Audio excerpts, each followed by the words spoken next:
Assalomu alaykum. Termiz shahrida Oriental Begoyim restorani 3 qavatli uyimizning 3-qavatida 112 kvadrat uyimiz sotuvda. Gilamli eshik. Koridor ham katta ekan. Uyda anchadan beri hech kim yashamaydi. Hojatxonasi. Bu yerda bitta xonasi bor ekan.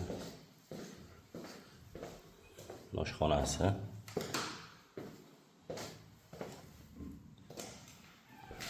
Bitta xonasi bor ekan. Qaytaraman Termiz shahar Begoyim restorani Oriental 3 qavatli uyimizning 3-qavatida 112 kvadrat uyimiz sotuvda. Narxi 730 million deb uy egasi baholadi. Murojaat uchun telefon raqamlarimiz 944 04 51.